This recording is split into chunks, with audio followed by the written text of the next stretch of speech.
Hi everyone, and welcome to episode 1 of my beginner's guide here in Virtual Hunter. I'm going to make this for whoever is starting to get into the game, so you won't be lost. In this episode I'm going to show you what colors to get and stuff like that. So, go over to the store that's inside the lodge and tell you some stuff. So before we get to the store, thought I might as well tell you something pretty useful right here at the front door of the lodge. So over here you're going to notice some books. These are very useful. They tell you what you need to know about the species.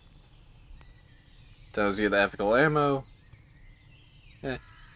fur types, the weight, and activity. Yeah, all very useful. Also, what I would recommend new players to start hunting is start at this outpost right here.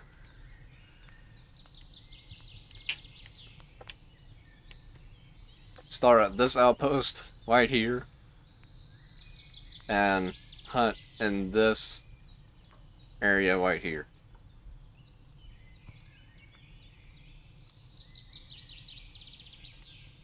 You're gonna see every single species there. You'll see a lot of red deer, a lot of wild boar, and hopefully a lot of fallow deer. And I'll recommend to start at like 5-ish.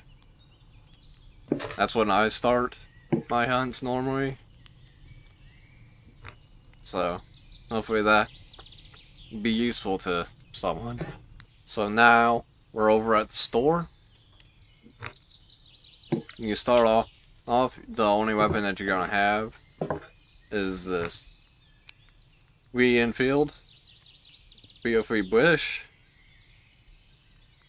You also get this fixed zoom scope, which means that you cannot adjust the zoom on it.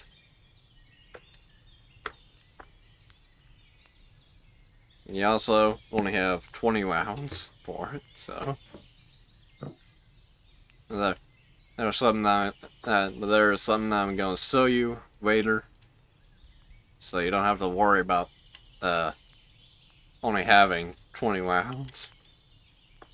Another thing that you start off with is a pair of binos. Make sure you grab those.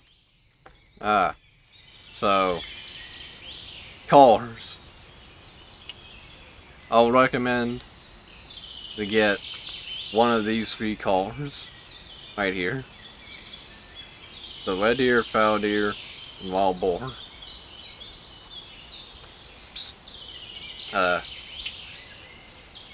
Get one of these 3, because very likely these are going to be the 3 species that you encounter the most of.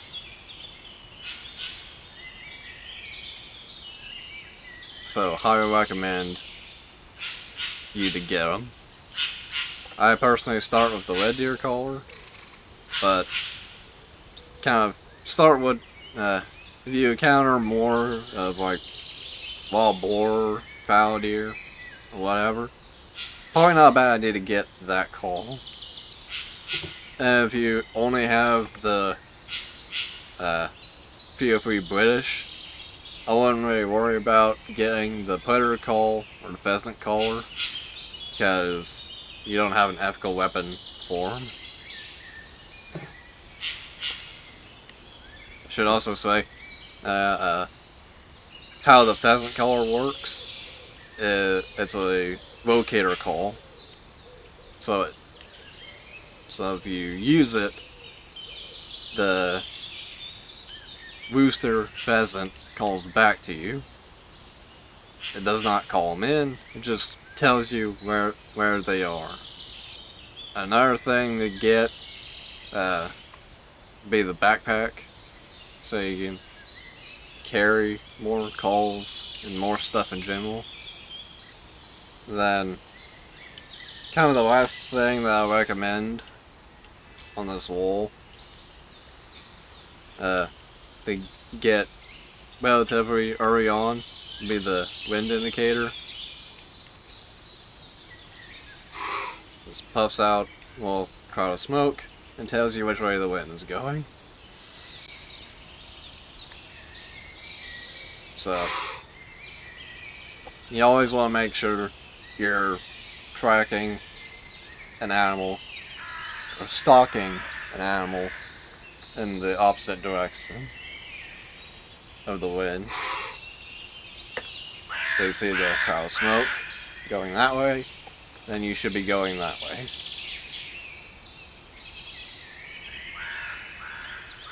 The rangefinder, I don't really use it all that much.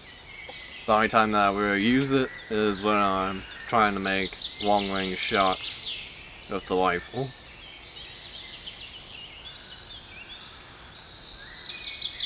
So, weapons that I recommend for you to get, the bow.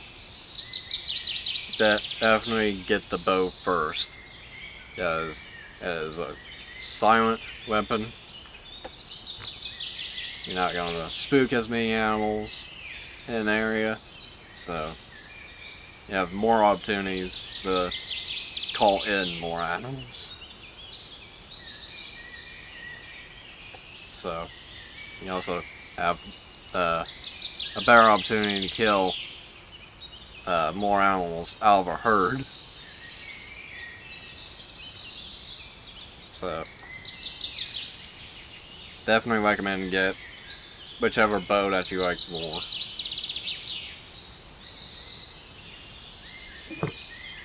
And then after you get the bow, probably not a bad idea to drop the 303 and pick up a shotgun, so that you can hunt pheasants or European hares more effectively. I mean, you could easily get European hares with the bow once you practice. Excuse me. But it is a proper challenge to get a pheasant with a bow. So, if you want to hunt pheasants, I recommend you to pick up a shotgun. I'm just going to skip over the 44 revolver, because it's not really all that worth it, in my opinion. But here's another option for you to get as your next weapon after the bow. If you're not really that interested in hunting pheasant, grab the 223 to have a better opportunity to shoot more fox. Alright, so I think that's everything done in here. I'm going to go over to the range and talk a little bit more about the kind of an exploit that's in the game at the moment. So now we're at the shooting range. So once you starting out, I recommend for you to go over here, not just to practice shooting, but it's an exploit that you can do, because at the shooting range or one of the shooting platforms over at the bow range that's up on the hill over there, you can just load your rifle, handgun, or the shotgun full.